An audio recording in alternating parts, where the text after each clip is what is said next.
are we suffering from peace? And it is widely claimed that Generation Z, those born after 1996, have higher rates of suicide, anxiety, and depression than generations before. Popular discourses around mental health issues suggest that we need to be more sensitive towards the feelings and emotions of others. Our universities give trigger warnings to prevent individuals from reliving traumatic experiences, it is claimed. They create safe spaces to protect those at risk from emotional damage from harmful words. And our hate speech laws are drawn up on the basis of so-called protected identity characteristics. The assumption, many argue, that this frames us as inherently fragile and infantile.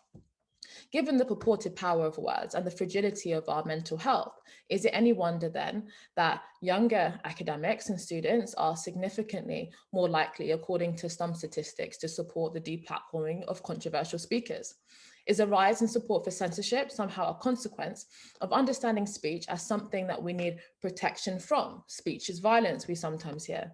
Certain types of speech is violence. Has a culture preoccupied with cultivating vulnerability given rise to the popular caricature of today's young people as hypersensitive snowflakes? These are some of the questions and more that we want to explore tonight in this event. So we are joined by some very amazing and distinguished speakers to help us make sense of all of these really interesting questions. So we're joined by Freya, Ager, or Ager? Is that correct? Freya has recently graduated from King's College London with a degree in political science. She is now an independent writer interested in politics, psychology, and culture. I apologize if I pronounce your name incorrectly, Freya, please correct me. She recently wrote a really popular article in Quillette called "My Generation Isn't Suffering Enough," and we'd really like to hear more of her perspective on what she means by that. We're also joined by Arora, who is also another writer based in Canada, and he's been tackling many issues in kind of big public debates around kind of crime, race, and culture. And he's written for Quillette, City Journal, and the New York Post. And he also recently wrote a popular article in the New York Post titled "Politicized, Woke, and Afraid, Generation Z Needs to Start Thinking Critically." And he's 20 years old. And we're also, last but not least, joined by Jennie Bristow, who is a senior lecturer in sociology at Canterbury Christ Church University, an associate of the Centre for Parenting Culture Studies, and co-author of The Corona Generation, Coming of Age in a Crisis. And she's written a lot about generations and the kind of generation war.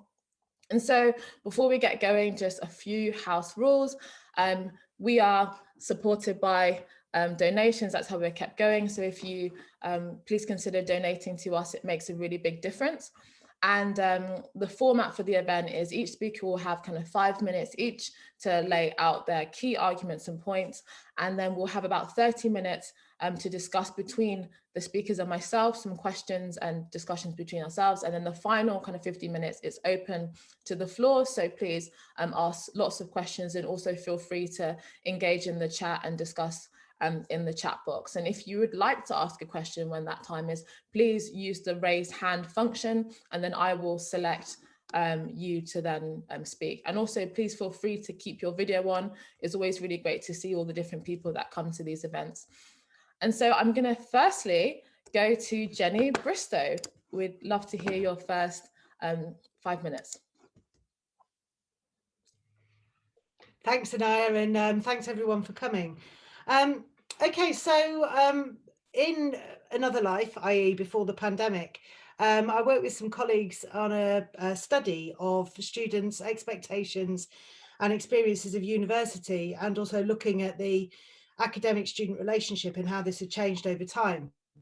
And in the course of our interview, one departmental administrator commented, the big thing, this big thing of people having anxiety or not being able to cope is much more of a problem. And I hear conversations about, why is it so bad? Why are there all these snowflakes? And people didn't, these words didn't necessarily recur, but this sentiment recurred throughout all of the interviews that we did with university staff, sort of noting a kind of a change in students over the past, particularly 20, 30 years, and being kind of very worried about what was happening, what was behind this. And again, the question kind of was raised, well, how can what can it be that's made young people so different now? How can they be possibly so different to 20 or 30 years ago? And of course, the answer is that they're not. Young people aren't somehow magically a different kind of type of species to students of a couple of decades ago. And the reason why I really hate the term snowflakes, and I never use it myself, is because I think it really captures the problem that older generations have in talking about younger people, where they see the problem as lying in something that is essentially different about kids today. I don't think that students have changed particularly. I think something important has changed over time, though. And this is how different generations of young people have been socialized to respond to ideas and to give meaning to their experience. And it's a kind of a broader cultural shift. So to try and explain this in my 5 minutes, I constructed a little typology, because this is what sociologists do, of generations of speech. And we start with the baby boomers, because everything starts with the baby boomers these days. These are the young people who came of age in the late 60s and the early 70s. And culturally, as a generation, this is a generation very much associated with free expression. Now, we can have all manner of kinds of discussions about what that meant and how limited it was and so on and so forth. But I think when you look at that kind of moment of the 60s and the counterculture and the student protest movement and everything else, you can see that this was a moment in which young people were part of something reacting against the stifling conventions of the post-war world, certainly as they saw it. And that idea of the permissive society, that idea that individuals should be kind of free to sort of express themselves, and that people should push boundaries and question everything, was very real. It was very much a part of that moment. Moving on to Generation X, this is my generation, came of age in the 80s, early 90s. And I kind of categorise this as a generation that was quite censorious. This is when I was at university. Free speech was a massive issue, and this was the mid-1990s, so it's not new that this has become a big thing for students. And what was happening there were big campaigns for no platforming against particular groups. So it wasn't as widespread as it is today. It wasn't all the time. It was often something that was kind of restricted to battles within student unions. But what you had at the time was very much a kind of a sense of anything goes except for that. And so there were campaigns to no platform, the British National Party, for example, extremist Islamist movements as well, Holocaust denial, anyone associated with that. And it was that sort of sense of, well, we can have free speech, but we should not tolerate intolerance. We shouldn't tolerate intolerable ideas. And so you had that sort of moment of basically looking for limits on who and what should be able to speak freely on campus. Then we had the millennials, who came of age around the turn of the century, and I've classified the millennials as affirmatory. They're associated with this sort of idea that their own views and experiences should be validated. All opinions are equally valid. It's a sort of the time of moral relativism, which if anyone's interested, there's a brilliant book called Lost in Transition by Christian Smith and colleagues, where he talks about the kind of moral relativism associated with that time on university life. And this kind of moment, this sort of millennials moment, had quite an important contradiction within it, because there was this sense that you should be free to express yourself, and everything you said should be validated. But then if it came into conflict with, so if someone criticized you, then that was seen as a block on your kind of self-validation, if you like. It wasn't, if you weren't affirmed, that wasn't okay. And so you had this kind of moment that people kind of categorized as freedom of speech for me, but not for thee. Okay, it wasn't that anyone said free speech is a bad idea. It's just they wanted to be able to express themselves, but were kind of quick to sort of jump to offence if that counter came against criticism.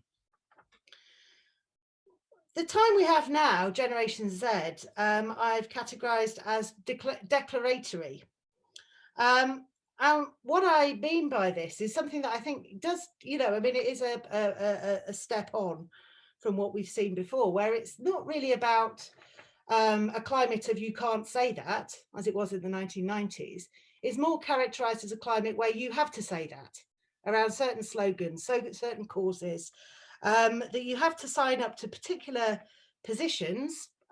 I mean, I'm sure we're all familiar with the issues around which you have to sign up to particular positions on, because if you don't, you are de facto complicit in wrong thinking, you know, and you will be sort of socially shunned or seen as kind of suspect. And I think this kind of idea that silence is violence is quite widespread now on a whole kind of range of issues. And it's both explicitly and implicitly kind of sort of mobilized this kind of idea. So I think that in a sense is the predicament facing Generation Z on campus at the moment. It's this idea that you have to speak out about the thing that other people are speaking out about, otherwise you are implicitly criticizing it and then you're speaking a bad thing, even if you're not speaking at all. Now, that's all a very schematic kind of typology. We can discuss it in the discussion. I mean, what I would take from this is that each of this phase that I've sort of described from the 60s onwards, I think does become more repressive. But now, and you know, from the millennials through to now, the real problem is because it's become very subjective and very arbitrary. It's not a sort of authoritarian clampdown on freedom of expression. It kind of operates through this kind of risk of being clumsy or caught out, not saying the right thing, kind of transgressing somehow without knowing it. Because it's got this sort of fairly diffuse, sort of subjective, always moving kind of quality about it. I mean, obviously you can't say that this is a generational stance, you know, that this is a view that all young people share, that there's a fully formed opinion of, you know, why we need to be declaratory in our speech and everything else. I think what you see when you talk to younger generations is quite a lot of cautious questioning and confusion about where they situate themselves and what they think. But it's very problematic because it results in a general sense of disorientation. Self-expression becomes a minefield. Psychic wounds are very easily inflicted and also very easily felt. And symbolic suffering becomes how young people are encouraged to give meaning to their experience. So that's, I think, the problem that we've got. It's the climate of symbolic suffering rather than the young people themselves. Thank you, Jenny. Really, really insightful, and I've got lots of questions coming up. So we'll love to next hear Freya. Yeah, so I wrote for Quillette about Gen Z and suffering. So I looked at Gen Z's mental health statistics, and they're pretty shocking. So I think it's 1 in 4 Gen Z girls are depressed by the time they're 14. 54% of Gen Z claim to have anxiety or nervousness. And it's not just self-report bias either, since the suicide rate reflects it as well. So we've seen 51% rise in the suicide rate for American teens in the last decade, and the suicide rate for girls in Britain is the highest on record. And so I thought there must be a deeper explanation than just the pressures of life, because while we have our own problems like climate change, political issues, social media, you know, we are living in observably the best time in human history.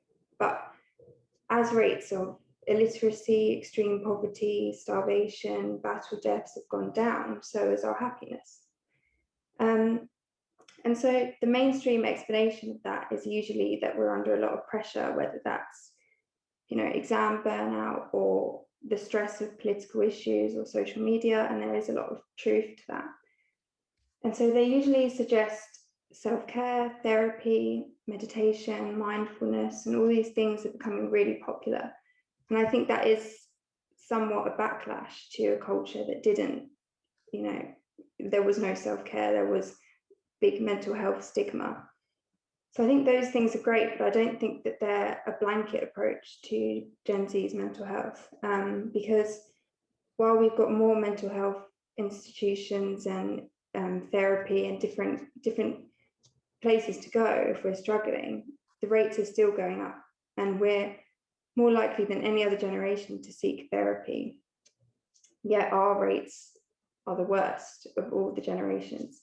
I mean, while 1% of over 75s have ever self-harmed, it's 1 in 4 Gen Z. So there is something different going on with our generation. And I think that what I suggested is that we should at least consider the other side of the spectrum, which is that some of Gen Z at least might not be in a state of burnout and a state of too much pressure, but in a state of boredom where we don't have enough meaningful challenges in our life, where we're sort of victims of convenience, where everything is instant. If we want food, we can get it in an instant on our phones. If we want to travel, we can get an Uber in an instant on our phones. If we want to socialize with someone, we can text or DM them instead of doing the awkward face-to-face interaction. And I think that these things deny Gen Z the opportunity to improve. So if you're socially awkward and you want to talk to someone, you can do that instantly now without going through the process of going up to them, becoming better at that skill. And I think that, you know, humans are designed to endure and designed to overcome challenges and feel that positive feeling afterwards. And I think that this culture of instant gratification and instant results and the, you know, living with one goal in mind, which is to avoid suffering at all costs, is Gen Z's greatest source of suffering. Very, very interesting, Freya. And I've got some questions for you. And would love to hear from you next. Rav? Hey. Really well spoken, by the way, Freya. And I'm going to build on some of those arguments that you made. And what I'll look at specifically is the decline of religion in our society and the decline of spirituality. That's the angle that I'm going to take. And what Jennie and Freya have said so far, I totally agree with. But I think this larger lack of meta-narrative, lack of religion is an important part of much of what ails Gen Z and much of the problems that we face.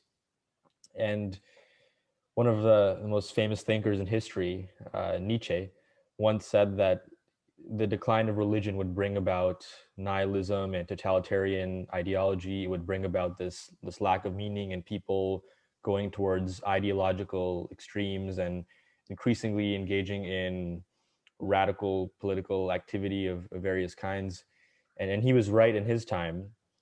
And I think that is true in part today, is you have young people now not having a kind of centralized outlet for making sense of the world. They don't have religion as much.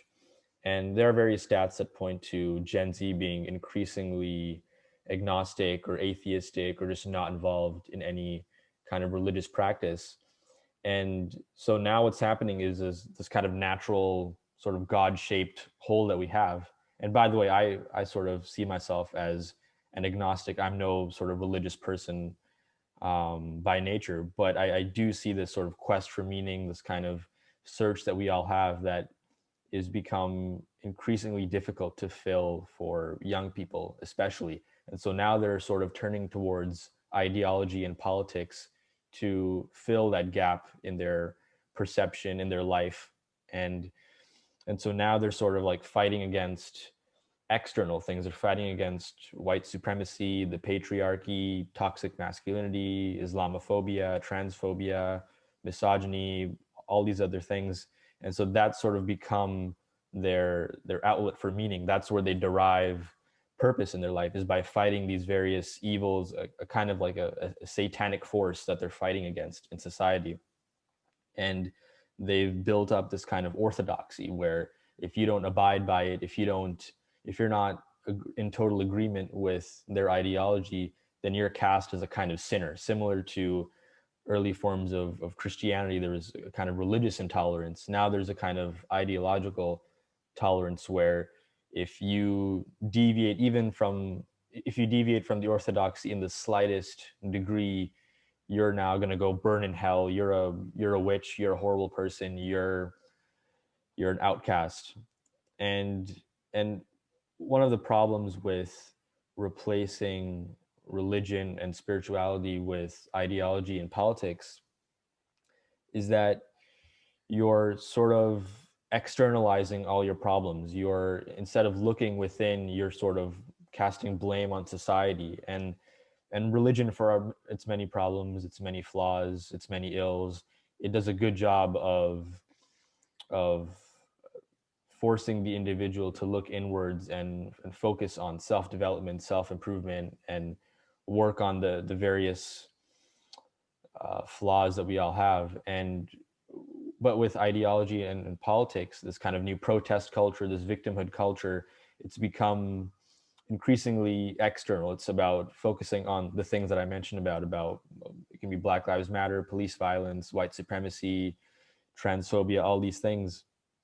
And there's also kind of focus on identity too. So at the same time, it's focusing on these external problems, but it's also sort of making your identity the center point of your existence, of your meaning. So it's about being female, or about being trans, or about being a person of color, and so it's sort of like you're focusing on these superficial, immutable characteristics and looking for meaning, when that's just completely sort of antithetical to how we should be living our lives. You know, one of the core tenets of Buddhism is of like surrendering one's identity and sort of letting go of these various attachments we have with the world, whether it's through our identity or through other external means. And now we've completely let that go, and we've sort of spiritualized ideology, and that's become the way we understand the world. And in my article that Inaya mentioned about 5 sort of pieces of advice for Gen Z, I'll just quickly run through them. The first one is, and so I'll do the political ones and then the more spiritual kind of suggestions or ideas that I have. So in terms of politics, I would suggest that young people, they be skeptical of conventional wisdom. And that's just coming from me looking at the news and writing about Black Lives Matter, police brutality, and noticing again and again that some of the core themes that come up of routine racist police violence, for example, or systemic racism, a lot of these things, if you look deeper, they're not what they seem to be. They're not exactly what the media portrays them as.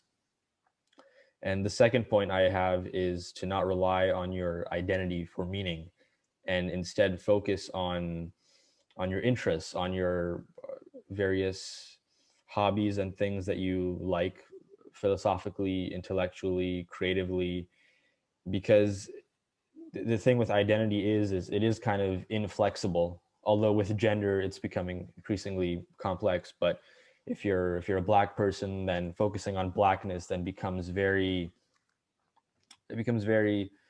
superficial, becomes kind of limiting, because you can't change Blackness. But if you focus on your interest in spirituality or Russian literature or poetry or hip hop music or whatever it is, these things that can change and ebb and flow over time, and that's just much more productive.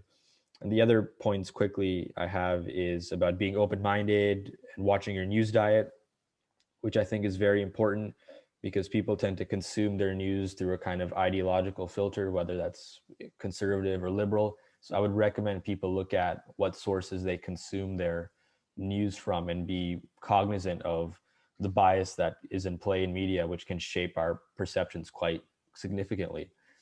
And also in terms of spirituality, what I would recommend, I just have a handful of thinkers that I follow that provide a lot of insights into spirituality and finding meaning. Jordan Peterson, he has 2 books, 12 Rules for Life and 12 More Rules Beyond Order, and he lays out some very interesting rules to follow, essentially, as the titles suggest. And Sam Harris has an excellent meditation app. Russell Brand, who's very famous in the UK, obviously, makes a lot of videos on spirituality and mental health and depression and anxiety. And I would encourage young people to look at these various thinkers and what they say, because if you don't have church, if you don't have religion, and all you have is politics, then you're going to become nihilistic. You're going to be lost. You won't be able to better your life. So some of the people, some of the influential figures of our time that are promoting self-development, are promoting mental wellness, like Sam, Russell, and Jordan, they are critical to bettering yourself and examining your life. Thank you, Rav. Really interesting. So I've got lots of questions, and as I said to the audience, like if you have questions, please use the raise hand function. I'll go to you after. So I guess the first question that I wanted to ask is to you, Jennie. You said that you don't really, you kind of reject the snowflake label, but I mean, one of the things that you didn't really mention as much, which seems to be a very significant change, is social media, and how a whole generation has grown up with kind of social comparison, the kind of instantaneous connection to the world, and kind of judgment, and all of those things. Isn't that a kind of climate where it's almost understandable that anyone might be a snowflake? You're kind of sensitive, hypersensitive to the views of others. 1 million people can kind of judge you in one time. So perhaps the natural response is to kind of retreat and to not get into to offending people, because the consequences could be so significant. So isn't there perhaps a legitimate argument that people are kind of increasingly snowflakery, but you're rejecting that?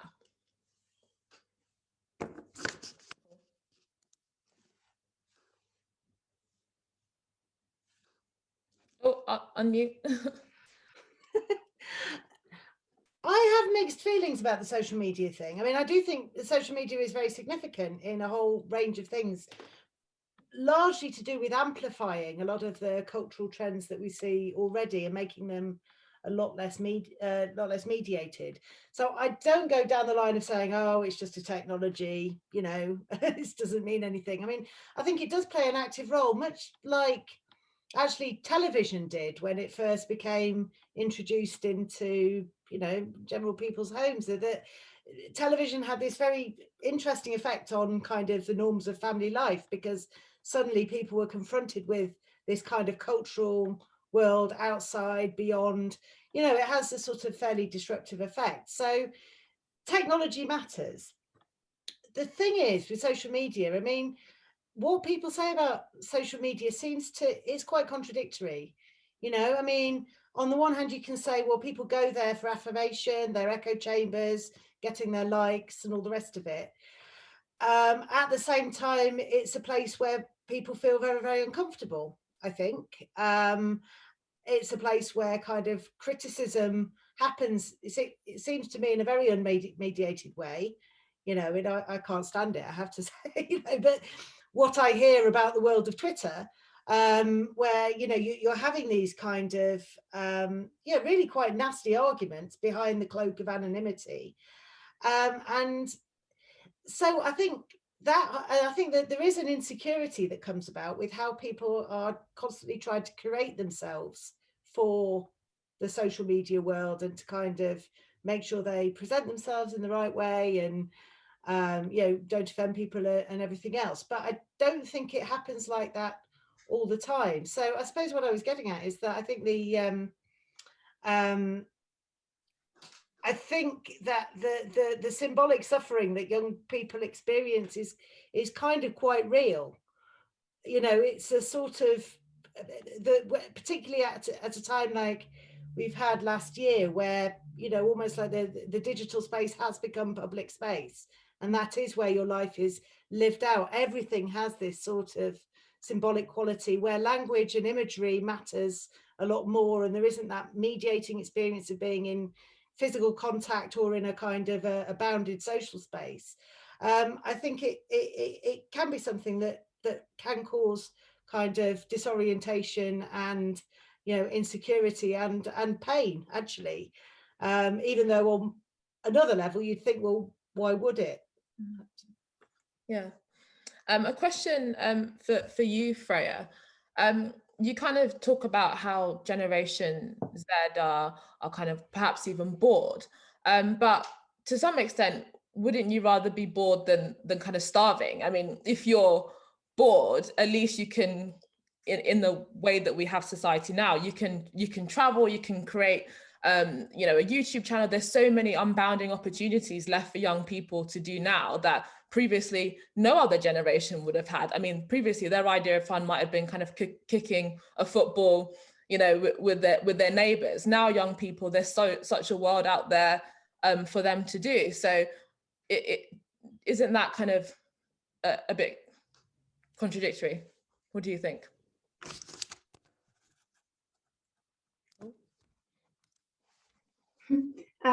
Yeah, well, that's the point, is that you would expect us to be the happiest generation, yet we have every option in front of us. Everything is instant. There's more ways than ever to get your voice heard, and to, you know, start your own businesses, companies, and to advertise them, and to, in a lot of ways, move up the social ladder and to do well. And I think that this is what drew me to the topic, is that it is a huge paradox, because our mental health rates are so bad in comparison to not only historically a few generations before us, but in comparison to other countries where they are suffering worse. Our mental health is the worst in a lot of ways. And I think that really does show that as humans, we crave something more than what we have. There's something about everything being instant, which is depressing, because it's almost like, you know, too many options, too much convenience, that we don't have the opportunity to prove ourselves or test our strength. And it's not about that we need more suffering, or that individuals should suffer more or seek it out. It's more about rejecting this culture of constant convenience and instant results, because I think that over time, when you're immersed with social media all the time and you expect immediacy in everything, it starts to affect your real life, and you know, you might not take on some responsibility because it entails some suffering and some endurance and patience. And I think that Gen Z really have lost, you know, not all of Gen Z, but a lot of Gen Z have lost the ability to persevere and to have patience, and to, you know, they might not go for, say, a committed relationship because they know that it entails some suffering, a bit of compromise and sacrifice. And I think that as a generation, we've grown up without that. You know, whatever we need is there instantly. And I think we underestimate how that those systems and being around social media and things like that actually affect our real life. And that's clear in the paradox. Why would we be the most miserable and the most, you know, like nihilistic about the future, when statistically we should be the most hopeful, positive generation? And yet we're the generation that doesn't want to start a family, isn't thinking about the future, and is more depressed about our prospects than ever.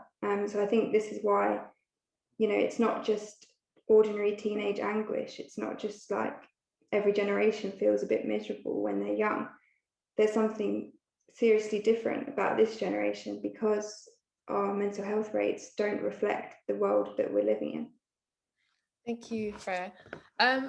Question for you, Rav. You kind of talk about the collapse of grand narratives and the kind of God-shaped hole, but to some extent, isn't that just another kind of grand narrative? Hasn't people, religious people have gone hand in hand with censoriousness and oppression and kind of subjugating other people? Isn't this kind of harking back to a mythological past where, you know, everyone was really religious and everything made sense?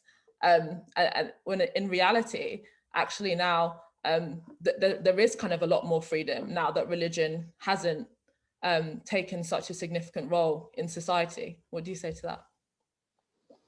Yeah, sorry, I didn't quite understand the question. There's a couple things in there. Can you rephrase? Well, the question was that isn't the idea that there is a kind of God-shaped hole just another kind of grand narrative? Because you talked about the collapse of grand narrative, and isn't this an emergence of a new one? And the second question is, people are saying that the kind of collapse of religion has meant people are trying to find new forms of meaning and identity and these kinds of things. But actually, during religious times, there was a lot of just as much censorious behavior, just as much kind of repression, just as much kind of human subjugation, isn't actually it preferable to live in these times when religion isn't as powerful, as we have much more individual freedom? Yes, yeah. So to your first question, the collapse of meta narrative has not led to a total collapse of meaning. It has led to the rise of political and ideological meta narrative, as I explained a little bit earlier, with identifying with various forms of social protest, whether it's race related, climate related, gender, sexuality, other things as well. So it's throughout history there are always meta narratives, and so to go transition towards your second question, in the past, yes, we've had many problems with religion and many wars and violence and oppression and all those things, but now there's sort of the religious meta narrative has gone, and now it's just political is what appears to be the problem with young people. It's politics is the center of it. There's no kind of crutch to lean back on. There's no like yes, there are problems outside. Yes, there's so much going on. Yes, last year in the US we had months of rioting and businesses burning down and looting, and you have individual cases of police violence, and you have all these problems. But instead of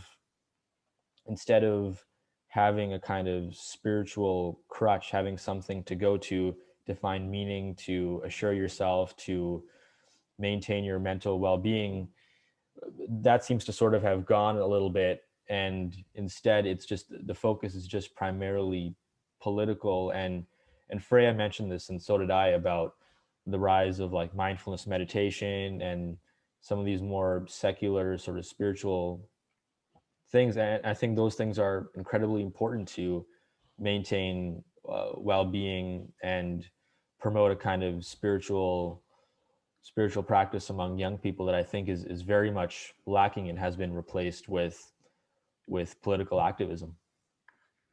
Thank you, Rav. So we're going to start taking some questions from the audience. The first person we'll take is Anastasia. Hiya, everyone. Yeah, my question is, I guess, thinking about what would be different about Gen Z in comparison to the other generations that you ran through helpfully, Jennie. And for me, I wonder if part of it is the thinking of a kind of thought among this generation of that nothing will be different for the next generation, that this is sort of the lot we've been given, and having kind of, we've understood God, we've understood science, we've understood the internet, we kind of understand all of these things, and it's all very available to us. And I think a lot of focus now is about increasing efficiencies. A lot of my friends and colleagues, everything's very focused on efficiency. If they're starting a new business, it's to make it more efficient, it's not to do something different. So I wonder if a defining moment of Gen Z, of course it's not that old as a generation, will be when there is something new to conquer and to explore. Thanks, Anastasia. We'll take a few more questions and take it back to the speakers. Joanna? Hi, thank you. Really interesting introductions, everyone. Thank you very much. Certainly given me a lot to think about. I'm really interested in what you were saying about boredom, Freya, because I think that's, I think you're getting at something really important there, it seems to me. Certainly it got me thinking about my own first year at university, where I found just the whole expanse of time with no structure, nothing to do, it seemed at the time. I found that quite difficult. I think when I was 18, 19, just knowing how to actually fill each day and what to do. But I think boredom nowadays is perhaps experienced a bit differently in a way because of social media and because of technology. I had an interesting conversation with my 15-year-old daughter yesterday, who told me that she's never bored, because whenever she even has an inkling of being bored, she immediately just pulls out her phone, and hours disappear when she looks at TikTok and Instagram. Whole entire days seem to disappear. So in that sense, it's not a boredom like I might have experienced 25 years ago. But I think what is there perhaps, and I wonder what you think about this, Freya, is more of a lack of purpose, a lack of any sense that people expect much from you. And I think there's been some interesting examples of this during the recent lockdown this past year. And one thing that really sticks in my mind, I think it was in, one kind of popular meme that seemed to do the rounds at one point, was kind of comparing the experiences of young people during the Second World War and young people during lockdown, and the kind of rather derisory assumption, all that you have to do is stay at home on the sofa and watch Netflix. What's wrong with you if you can't even do this? You know, nobody's expecting you to be like young people during the Second World War.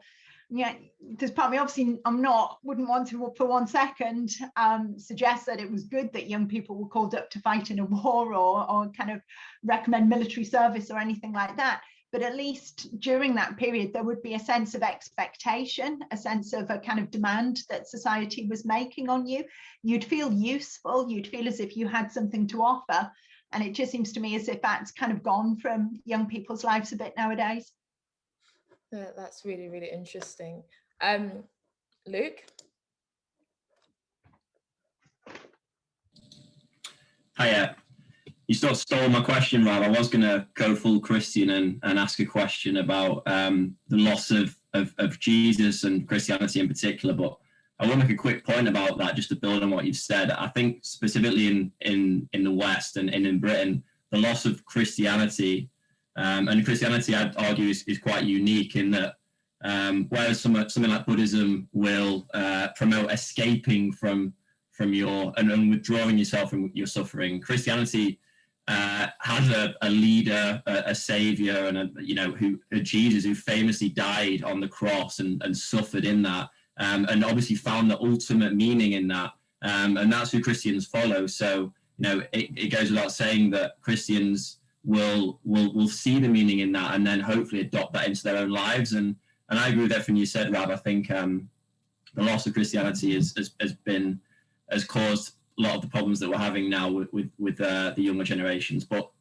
completely separately to that, my new question is about intersectionality and to what extent the speakers feel that the actual theory itself is to blame for the rising mental health problems. Obviously, the popular thoughts are that we need intersectionality to an extent because Black people suffer racism and that affects their mental health, and no doubt that's true to an extent. And there is obviously growing evidence that LGBTQ people have much lower mental health and more mental health problems than the rest of us, let's say. And obviously the opposite point is, well, intersectionality as a theory promotes this sense of like victimization and victimology. It tells certain groups that the world is against them, that society is oppressing you in ways that you can't help.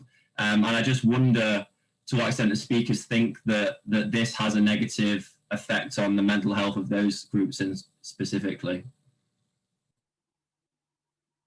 Thank you, Luke. We'll take 2 more questions, then we'll go back to the floor, and then we will keep coming back to the audience for more questions. Zara, you said you had a question? Yeah, my question was for Freya. Are we really more depressed and suffering from mental health illnesses? I mean, it was only in the 80s in America where anxiety was first recognized. So obviously prior to that, those numbers wouldn't reflect those issues that we have right now. Anxiety may well have existed before then, but it just wasn't being recognized by doctors. So would you say that doctors are just better at diagnosing it, taking it seriously? And also, would you say that we do still suffer, but not in the same way? So rather than not having food on the table, because extreme levels of poverty have gone down, rather we have this other type of suffering where it might be someone saying something really horrible to you on the internet and you don't really know that person whatsoever, which might be uncomfortable. And lastly, in this round of questions, we'll take from Jan. Thanks. This is really interesting. The thing is, lots of the things that people are saying don't seem very new to me. So, you know, we've not had God for a couple of 100 years. You know, people have been talking about the problems of finding meaning in a secular age since the 19th century. A feeling of ennui, of pointlessness, of alienation has been talked about since the end of the 19th century. None of that's new. And in some ways, you know, a kind of an inward focus on the neuroses has been there since the 19th century as well. So all of those things, they might be more generalized today and in a way democratized to everybody. So it's not just the kind of upper middle class woman who's diagnosed with a neurosis, but actually anybody and everybody can be diagnosed in that kind of way. But the thing that's really striking in the way people talk about politics is the thing that is interesting and makes me sit up, because I've heard this a few times in the last few weeks, and I've suddenly realized that there's something different going on in this meaning of politics. So Rav talks about politics as this very negative thing. And it makes me think that when politics is now used, it means something almost the opposite of what I think of politics as meaning. So I think of politics as the thing that mediates between the individual and society. It's the place in which society and individuals get to talk about themselves, but not as individuals, as a society, as groups of people and as communities. And it's an outward and forward-looking place for dialogue where you're actually problem solving, whereas what Rav's describing as politics, and I'd see it very much as politics with a small p, is this kind of politics that's much more about these kind of trans-historical, almost spiritual phenomena like misogyny or patriarchy, climate apocalypse, racism, which don't actually have any kind of meaning rooted in the present problems, but are this kind of, these really sort of free-floating kinds of concepts.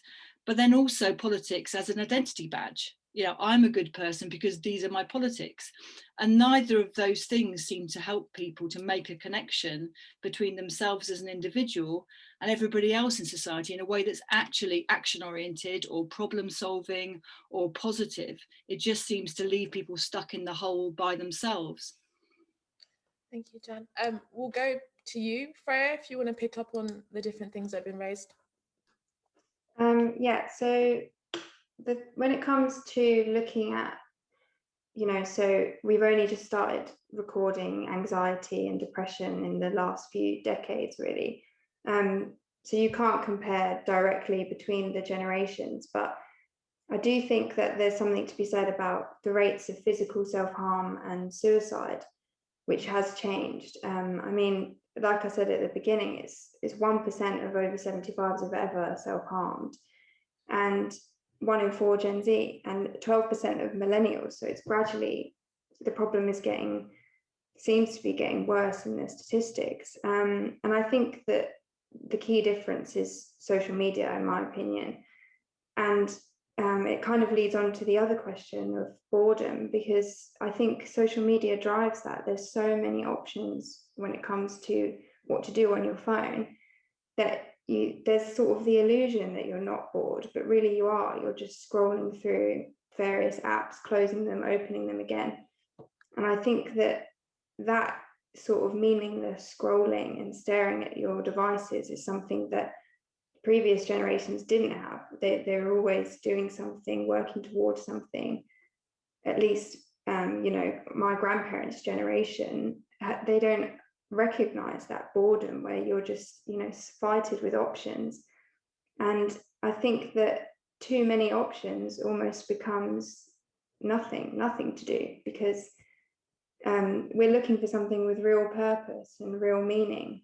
And I think that we don't know where to turn to get that. And there is this sense of meaningless, that whatever task we do is pointless because, you know, the political movements about climate change and intersectionality, things like that are, you know, negative. And there's a lot of truth to those things. And there are social injustices and tragedies going on. But the difference today is that we have algorithms reminding us of it constantly. I mean, something tragic like George Floyd happens and instantly it's on our phones and we're reminded of every step in the trial, everything that happens. everyone's perspective on it. And I don't think it's natural to be aware of every injustice that's happening all over the world. And I think that that's where the problem is not intersectionality itself, but it's the spread of that online, and this demand that to be silent is to be an oppressor at the same time as being overwhelmed with an unprecedented amount of news that is skewed negatively. So I think all of those things are linked. And I think, in my opinion, it's social media. It's like the woke culture and the intersectionality, but that wouldn't be fueled without the algorithms constantly pushing it. Thank you, Freya. Jennie? Thanks. There's this sort of tension here which comes up all the time in my work, which is how you get the balance between saying something about a generation, something's important, something's distinctive, which the way I look at it is about saying something about a particular kind of historical moment, and how you resist taking generational labels too literally, or too deterministically.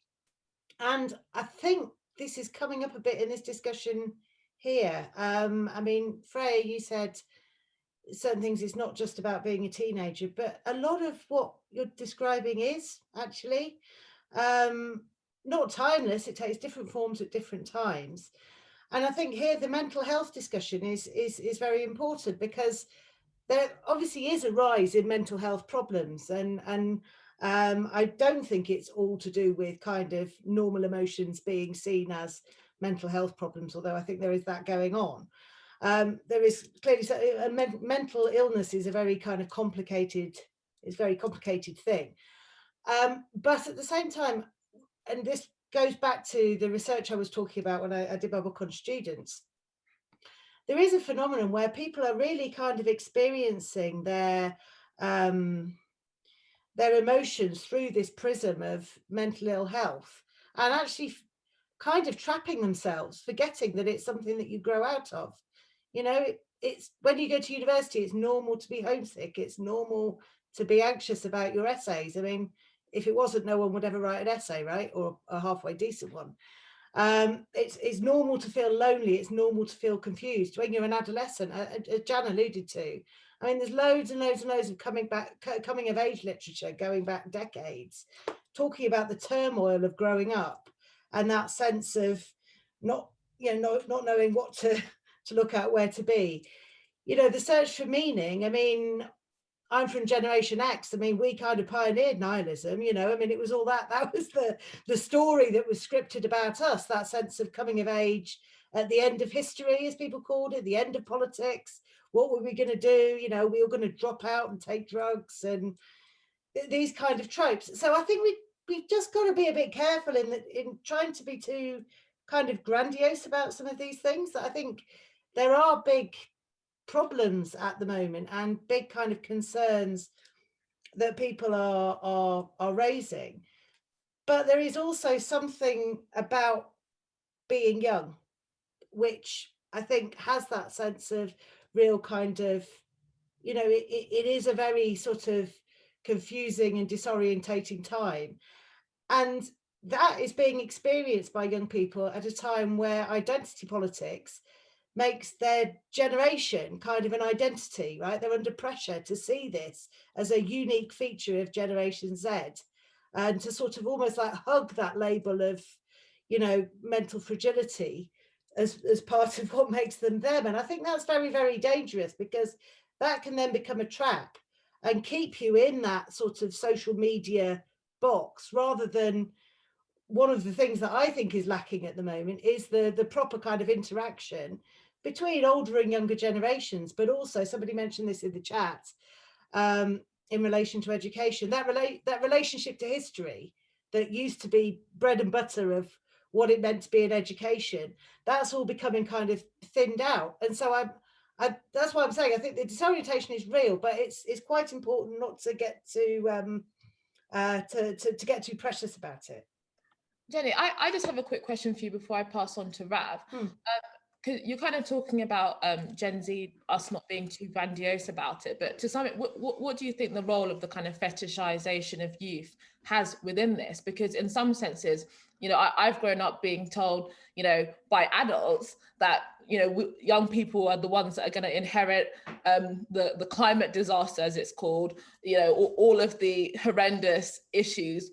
You know, we are the future. We need to like figure it all out. You know, people were encouraging young people to go out and protest, whether that was for Black Lives Matter or for Extinction Rebellion. So I feel like, is it any surprise that we've kind of internalized these grand narratives and anxieties about like big issues, when in some senses there's been a culture where young people have been held up as the answer to all of them? Yeah, I agree with you. And I mean, it's not a surprise at all. And in fact, my work has been very critical of, I mean, what I see is a sort of slow kind of collapse of adult authority, you know, over society as a whole, where we have created this problem of, you know, we, the old ones, saying to the young ones, oh my God, the world's in such a mess. It's all our fault. Your role in this world is just to kind of cope with the crap. And you're all messed up, and you know it's only going to get worse from here, right? I think, yes, I think that's the cultural backdrop, and it's been hugely kind of irresponsible. And so no, I don't think it's surprising that young people take that on board. But if you don't want to play that game, and that's the thing that is surprising to me, that more young people don't want to say, well, how dare you say that you know, we're mentally ill, rather than saying, you know, to trying to explain some of the causes of these kind of existential problems that are going on. Why is it that you say that young people can't do anything except just cope and survive, and that we're all destined to be crushed, you know, decade after decade after decade? And I think and it is a difficult one, right? Because it's not like you're born into this narrative that you can just kind of choose to reject. But I do think it's important to acknowledge that when people talk about the problems besetting Generation Z, that's a hugely kind of unhelpful thing for young people to take on board themselves, because it puts them in this position where they accept that role of just kind of living out the, you know, the situation that has been created for them, rather than trying to work out how to sort of have more of a sense of agency in relation to it, I guess. Thank you. Rav, is there anything you want to come back on? Yeah, there were a couple of things. First of all, one of the previous speakers was saying in part that the kind of political activism that Gen Z are participating in leads to a kind of disconnect and leads to a lack of community. I would disagree with that characterization. I would say that a lot of these protest movements that are in vogue right now, whether it's regards to race, climate, gender, sexuality, these things have done, you know, to give credit, they have done a good job of uniting people across different backgrounds and uniting them towards a single kind of political aim, whether that's to abolish the police or defund the police, or whether that's to implement some of the proposals of Greta Thunberg and the whole climate movement. Or usually one of the critiques I have is that a lot of these protest movements don't have concrete solutions to many of the problems that they're tackling, but nonetheless, they do bring people together. Like last year, like in my little town here in Western Canada, a couple hours away from Vancouver, you had hundreds of young people out protesting in the city. And this was true across the UK, across Canada, across the US, all people united to defeat or at least fight the evils of racism. And so for a lot of people, they didn't have the church, or they didn't have a spiritual practice, but what they did have was hanging out with their friends and talking about how bad racism is and protesting together, and maybe even talking about solutions on how to end that. And so that was sort of their outlet for finding meaning. So So that's just one of the difficult things that we're up against here, is that these protest movements do a good job of bringing people together and creating a sense of community. My criticism has always been that these movements tend to be very radical in nature and focus on identity politics over real practical solutions, and are sort of impulsive and reactive, especially with the recent calls to abolish or defunding the police, for example. And the second point about intersectionality, it was an excellent point that the speaker made about how, for especially people who are sort of in a minority status, whether that's if they're trans or if they're gay, they're lesbian, or if they're an immigrant, or if they're Black, et cetera, that the narrative of intersectionality, of being oppressed by your group membership in with regards to race, gender, sexuality, that leads people to, like, that sort of creates a kind of mental illness, or a kind of sort of philosophical problem in and of itself, because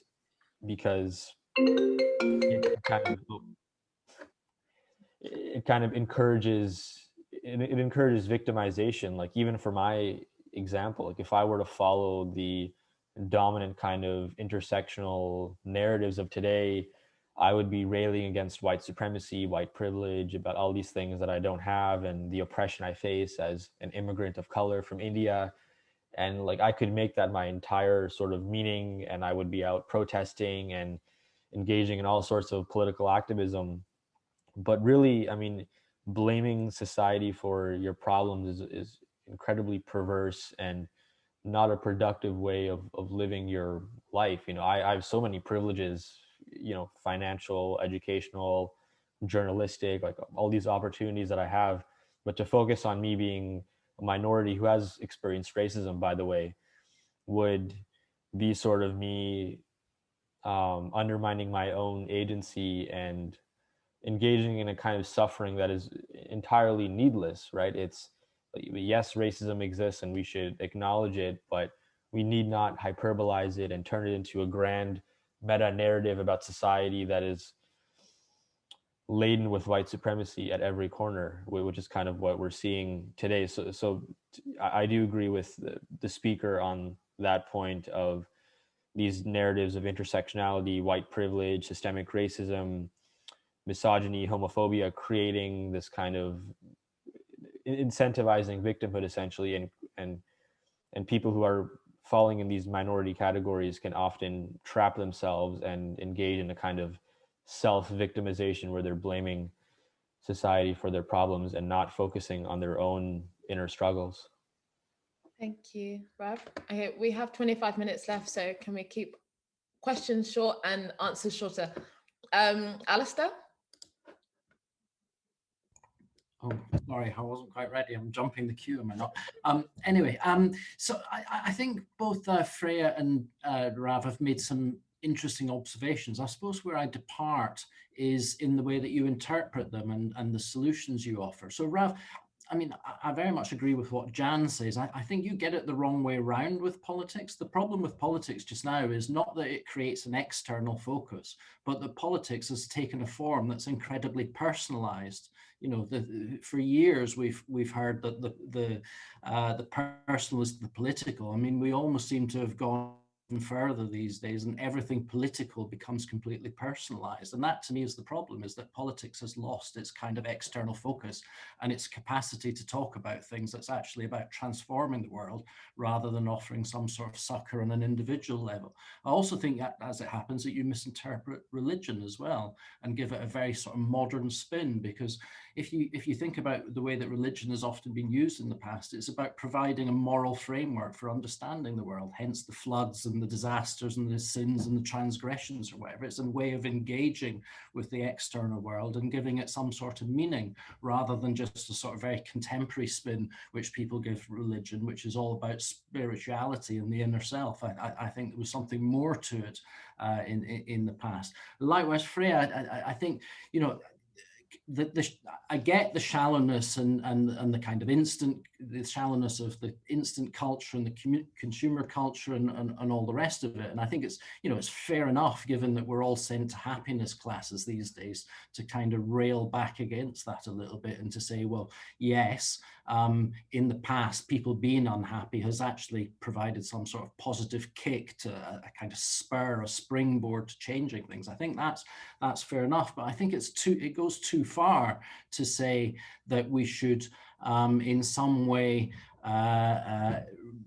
try and seek a reconciliation with ourselves. That it's almost like you're arguing for delayed gratification, that very old idea of, we need to hold in abeyance the things that will actually serve to help us prosper. And I think in a way what you're offering up, I think is kind of very mainstream green politics type solution, which is all about reveling in what we don't have and not developing and all the rest of it. So in a way, I suppose my argument would be that we need to find a political framework that's ambitious, that raises expectations and creates the possibility of changing the world. That's the thing that we need to seek out, not just to rail against instant culture, which in many ways is a good thing. I mean, I like getting things quickly.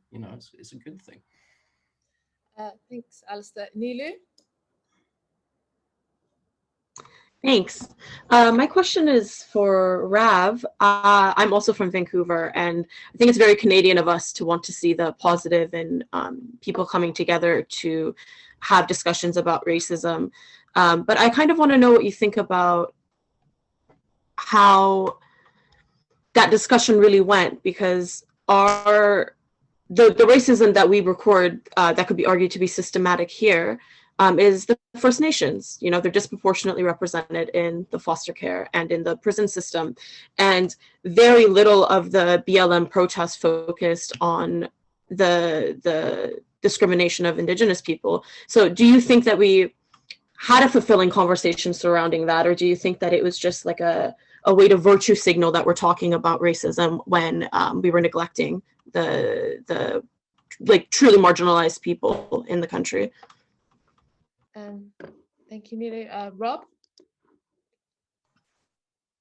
Great, thank you. I was just going to ask, I mean, it's been a kind of thing throughout history of the younger generation wanting to rebel and kind of challenge the system. But when do you think this kind of thing of kind of more conformity, as in ideological conformity, has come in? And do you think there's a fundamental conflict between that and the desire to kind of challenge authority? William Costello.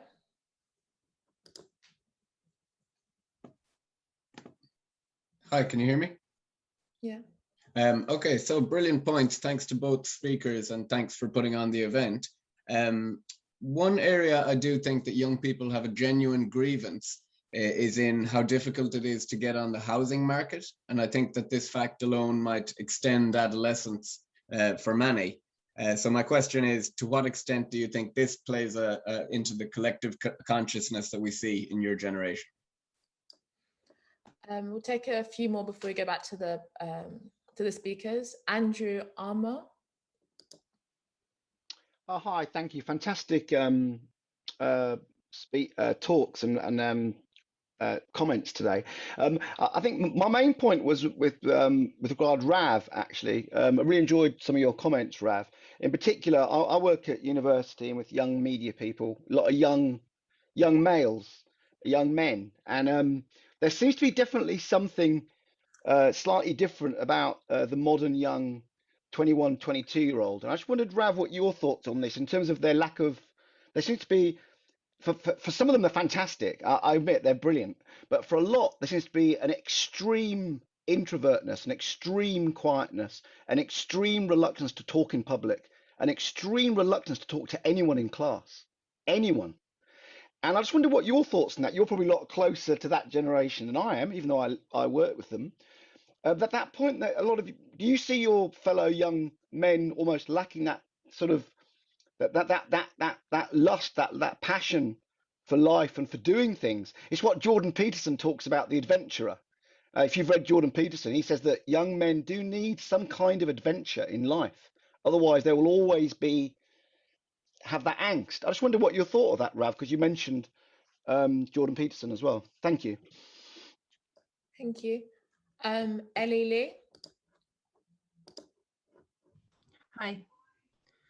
I thought the on the discussion about religion in response to Rav, I mean, I think it's right to say this, you know, this discussion about the secularization and the relative decline of support for religiosity. It is a discussion that's really gone on for, well, it's 200 years old, you know, and it's the basis of entire disciplines, including my own, which is sociology. So it really is a very old discussion. And the problem of, I mean, it's, you know, it's Durkheim, the whole problem of societies trying to find meaning and generate meaning structures. And of course, his initial brilliant study was about suicide, you know, responding to one of Freya's points. The whole difficulty of the way in which the individual integrates and finds meaning in society, and the response to the lack of that in suicide. You know, that was a huge preoccupation for the late 19th century and coming into the 20th century. So those things certainly aren't new. I do think, though, in terms of anything that we might take from the history of religion, and this is where I also think that perhaps it's a disagreement with Rav, is about the most positive kernel to my mind about what comes from the history of religion is the effort to find one's conscience, to decide for oneself what one thinks is true and what one thinks is right, and then have to act on it in some way to give that meaning. Now, I don't think that you can find a way of giving that meaning through recourse to a god or gods.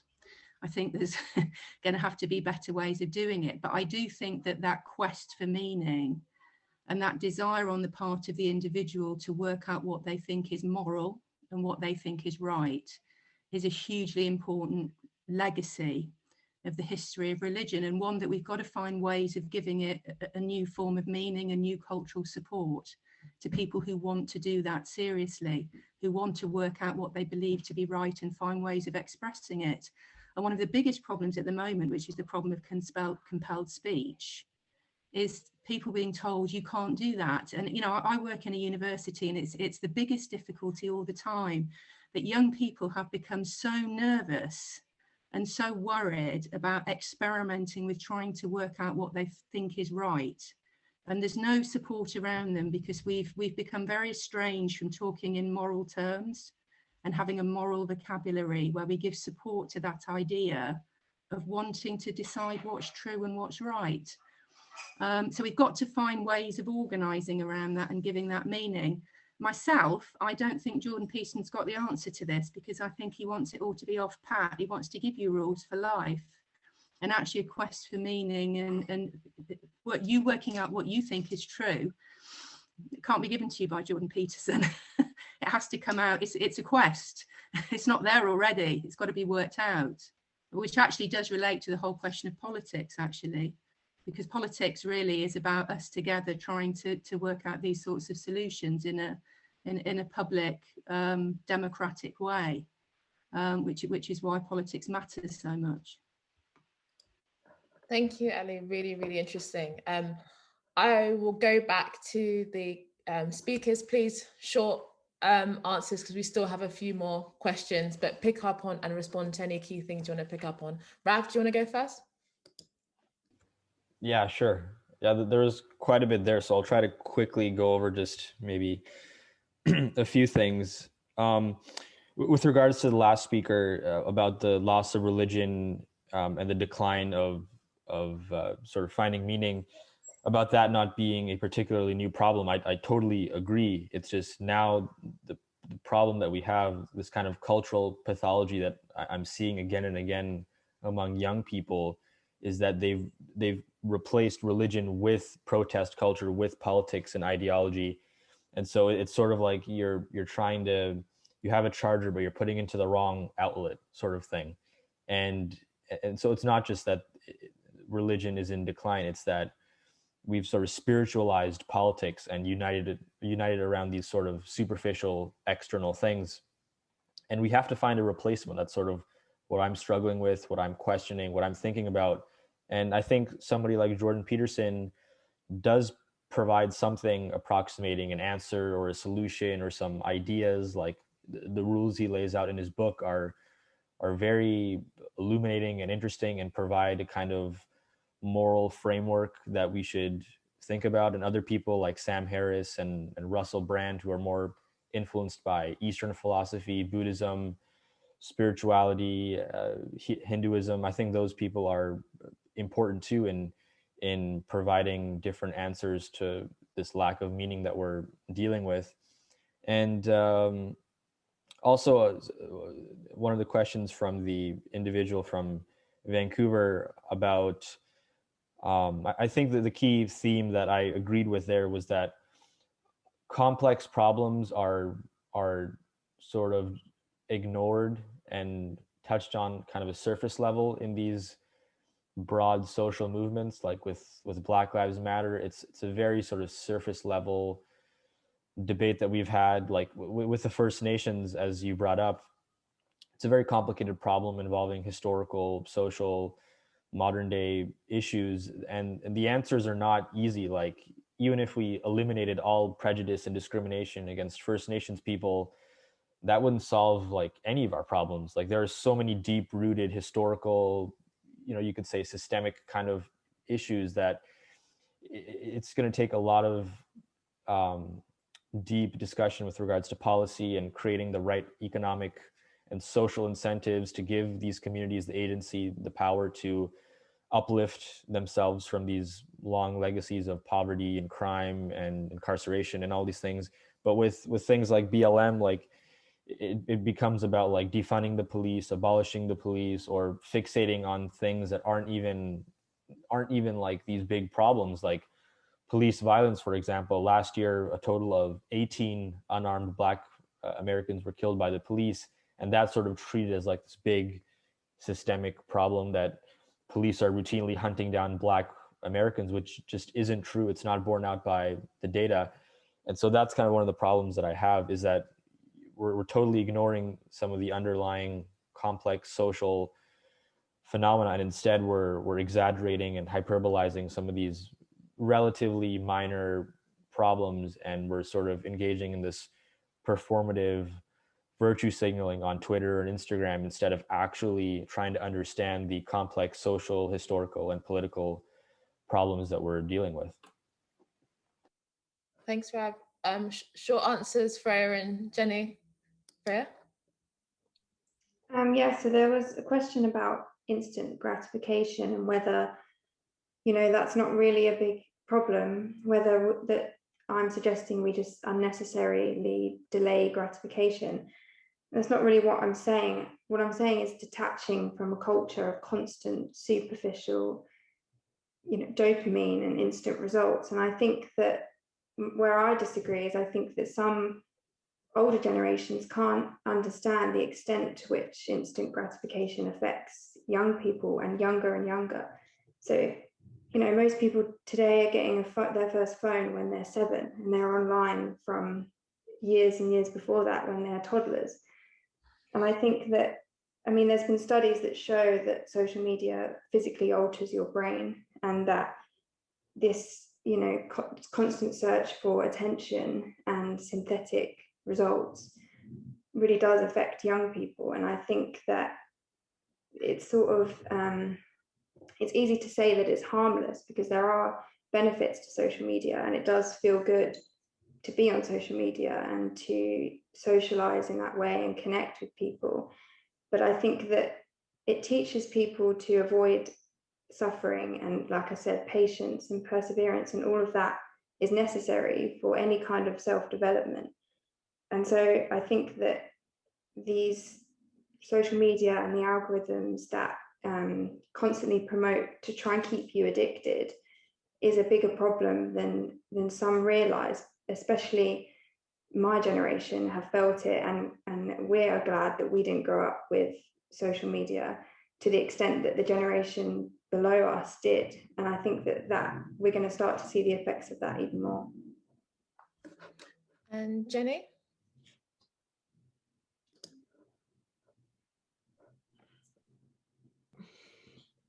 Sorry, I'm still struggling with the mute button.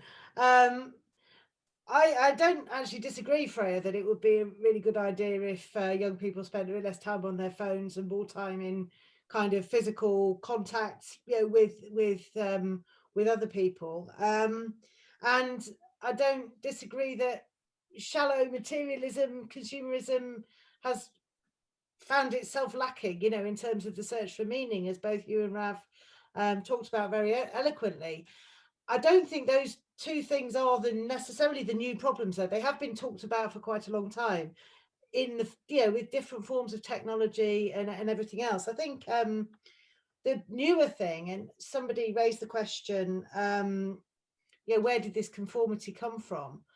And I think that the newer thing is actually an opportunity for Generation Z, if a very kind of uncomfortable one, because I see the kind of political conformity that we're experiencing today as being a kind of a legacy of the stuff that I lived through in the 1990s and the early millennium, which went by the name of the Third Way, and was generally that sense of consensus politics. There was only one kind of political view. There was a very, very strong narrative of, you know, all of the old alternatives are out of the, you know, they've been discredited.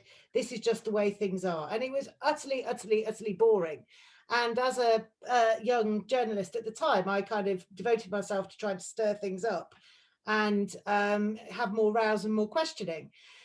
Now, actually, I spend a lot of time trying to work out how to get people to calm down, because I think what we've seen is a sort of like the outcome of that kind of, that sense of conformity in politics. Then it kind of breaks away, because obviously, you know, life isn't, you know, it doesn't go in one direction. And this moment that we've lived through, which people variously describe as populism or whatever, has led to actually an awful lot of questioning. I mean, there are a lot more questions being asked now than there were when I was young, when I was a student. But the way they're being asked is in there's no framework for making sense of them, right? And there's very little tolerance for certain opinions being aired. So it's almost like the fact that things are getting quite nasty, but yeah, it particularly reflects through social media, but in education, everything else as well, is more of a kind of a defensiveness, I think, about the fact that people are asking questions, they are having discussions, and there's no kind of framework to kind of put them in. So the problem we've all got really is how to work out what discussions are important to be having, and how best to create forums where we're able to sort of take a step back and have the kind of discussions that we're having tonight, I guess, rather than, I mean, as someone put it, just sort of, I think it was Rav, you know, chucking stuff at each other on Twitter and having this kind of trying to respond to questions through a mantra of, oh, we mustn't question. Okay, so we'll take the last final round of questions. If you do want to ask a question, this is the final opportunity before we go to the kind of closing comments from the speakers. So Richard Smith. Unmute yourself. Right. Just virtually 2 points. The first point is more philosophical, gather to Rav, and the second point is more educational and more probably directed to Freya. Personally, having encountered the monstrous cult of political correctness 3 times in the last 3 years, I can see how serious things are, and I'm very worried it could be the seabed of a new totalitarianism made all the worse by modern technology. I can't help though believing that this woke, what's known as woke or cultural Marxism, is very much the stepchild of the secular humanism. I know Dawkins has run into some problem over an award lately. You know, it's like one of the old party comrades whose turn has now come to be purged. So to me, a lot of what's happening is a logical outcome of atheism, and we've been there before. Although so far our approach is more gentle, we don't yet have gulags.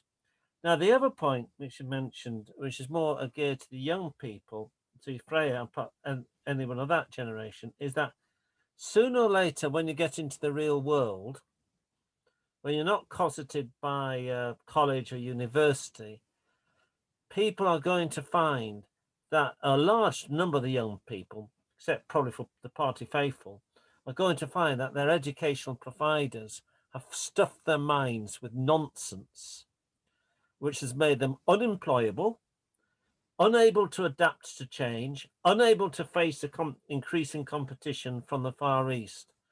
And my fear is there will be an absolute anger and rage of the kind probably we saw in the Cultural Revolution, where young people used to turn on their teachers, when we saw all seen pictures about that. And my fear is that there'll be a tremendous sense of betrayal among the among the Generation Z. And this could make them vulnerable to sort of Emmy demagogue who plays on that resentment. And my fear, particularly more in America than in this UK, is that all this woke correctness, etc., will be a recruiting sergeant for the far right. And maybe less so in this country. So to sum up my points, one, I view what's happening as a natural consequence of atheism. I think atheism is in deep crisis. Eat your heart out, Dawkins, and grieve over your lost reward. But two, I think with the younger generation, that it's likely to be, when the realization dawns of minds have been fed with rubbish, I wonder what the anger will be. Okay. And three, my fear is that this anger could lead them open to manipulation by demagogues, and at least in America, though perhaps not in this country, thank you, could be make them recruiting agents for the far right. Okay, that's it. Dylan? Hi, yeah. I guess my question is kind of related to what Richard Smith was saying. And I suppose it's for all three of you. My question is, in a society or even a civilization that is increasingly becoming more and more individualistic and is prizing individualism, like what Ellie was referring to earlier, how we each need to find our own path, how do we form enduring systems of collective meaning when it's all about what the individual thinks? And as a follow-up question, is nationalism potentially a solution to that, or is it a threat? Interesting. Tony Wilkinson? All right. One of the things, as we've had a robust chat, is that I would like to have maybe the panelists' opinion. I'm not so sure this is all Gen Z's problem. I see a lot of what's going on in society as older adults in government, in media, in university, refusing for their own terror to stand up and speak critically about some of these issues. For example, I'm in Los Angeles. We know the ladies in Black Lives Matter. We honor our rebels, but I lived through the 60s myself in university. I've seen the entire dialogue, including the Nation of Islam and Black separatism before. It comes from the postmodernists. It's after World War I. I mean, this is a philosophy that's been around for a long time. And all of a sudden, Martin Luther King's content of my character, not the color of my skin, which we succeeded in having a huge change in getting rid of Jim Crow and making our African Americans, the United States, true and equal partners in that society 100 years after the Civil War. All of this has vanished in 6 months after the George Floyd murder and protests. And now it's spread to the United Kingdom. And people need to stand, and all of these cases are my own issues of heart about racial equality and so on. Maybe we adults need to be speaking up more and not just saying the people in Gen Z are succumbing. I'm hearing all kinds of good thoughts from Rav. Thank you very much. Just please quickly, Moshe and then Kristen, very quick.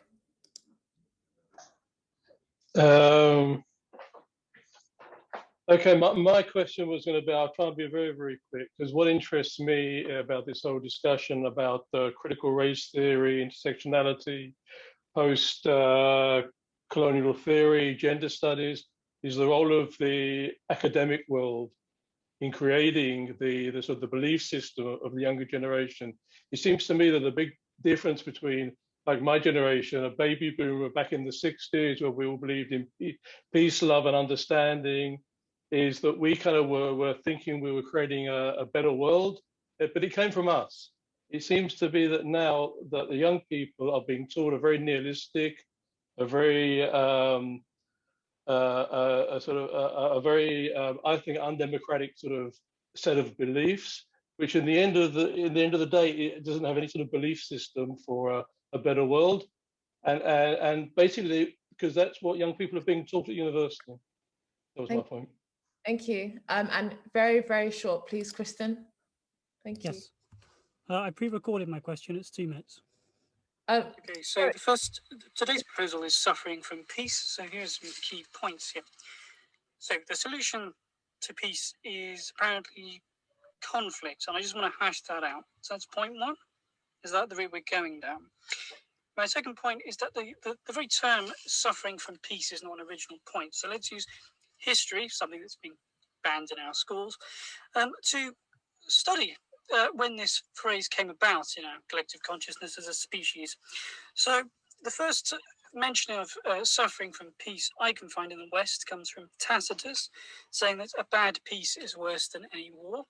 And that was his conflict with the Marcomanni, which is the treaty between the German tribes and the crumbling Roman Republic. Sorry, is there a question, Kristen? Is there a question? Yes. So Yes. Can you get the question? Yes. Yeah. So the question is, if we're dying for peace, the solution to that would obviously be conflict. And I disagree with the very premise that we're living through a peaceful time. For example, you look at the London stats from 2001 to 2020, there were 13,000 murders in London alone, compared to Afghanistan. There are only over 1,200 soldiers killed in Afghanistan in a war zone, right? So this very notion of dying for peace has been said before and before and before, from Rome to Victorian England to 1880. So my question for you is, do you think we're heading for a war, and is there a way out of this? Because I think this question is, every time this question's been asked before, okay, thank you. War happens. So can we have just 1 minute from each speaker just to close and pick up on anything and summarize your points? So Jennie, you go first. Thank you, everybody. Really interesting discussion. Okay. Yes, all this nonsense does come from adults. That's always actually been the way. In the 60s, if you look at who came up with the ideas, it wasn't the kids, right? It always comes from the adults. But young people aren't just passive recipients of stuff. You know, they can make it their own, they can reject it and everything else. And it's quite important that they understand that. And I do think that where we need to move to is to find a space to have proper public conversations again, you know, proper reasoned arguments with other people in that way. It doesn't matter whether they're conflictual or not, but it's almost like, you know, I think there's an argument that we have lost the art of conversation, and we've had a really good one this evening, and it would be good to kind of have more of that in, we need to recreate public space, basically. Thank you. Freya, just closing very short statements. Yeah, I would agree that it's not all Gen Z's fault, and if there's the culture of safetyism of our parents that I think has contributed, and I think that we've been deprived of agency when we're young, not only by safetyism but also by instant gratification culture and social media, and I think that we are almost victims of convenience. So in a way, I'm not saying that we're not suffering enough, but we're suffering from a completely different thing that previous generations were suffering from. And I think that that is the avoidance of suffering, and it's the biggest issue affecting young people today. Thank you, Freya. And last but not least, Rav. Yeah, what the previous speaker was saying about, sorry, one of the previous speakers was saying about adults needing to step up and also provide some useful guidance. Like I totally agree with that. It's not just Gen Z who are these radical creatures. It's the enforcers of these ideas, the people who perpetuate these ideologies in the university system. They need to take a step back and reflect on their own biases and not just spread this postmodern critical race theory, post-colonial theory. You know, all this nonsense is being pushed, and the adults need to take responsibility and to actually teach young minds how to think, not what to think exactly. And that appears to be a problem more and more as I'm a university student right now, and I've experienced those things, and I know a lot of young people have as well. And also with the sort of quest for meaning, this whole discussion that we're having, I think we need to move towards a direction of creating communities, creating systems where we can unite around certain founding principles and collectively sort of discuss, dissect the various problems that ail us, and create communities of some form of spiritual practice, whether it's mindfulness meditation or yoga, or just discussion groups for young people to talk to one another and feel safe about discussing issues like depression, sexuality, like not just politics, but like personal mental health issue oriented things. I think that's completely lacking. People don't know how to sort of channel their spiritual impulses, and it's leading to this kind of political chaos, and it's deeply unhealthy in my opinion. Thank you, and that is a perfect place to close, because a lot of what has been described is exactly what Free Speech Champions are doing. We are bringing together young people from across the political spectrum that are curious about ideas, wanting to learn and how to think and to engage with some of the most complex issues of our time. And we have amazing young people doing exactly just that and creating those spaces. So if you would like to continue to facilitate that kind of work, please consider giving us a donation. But not just that, joining our Free Speech Network, which a link will be put there. And if you are a young person, please sign up to be a Free Speech Champion. And we're an amazing group of young people doing exactly the kinds of things that we're talking about, and really hopefully raising the level of public debate and thinking critically. So thank you so much to our amazing speakers, really, really insightful, like lots of really interesting ideas. You've all been really, really brilliant. So thank you, Freya, Rav, and Jennie. And as usual, you're free to leave, but the Zoom will be left open for if people want to have an informal discussion to reflect upon the things that have been discussed this evening.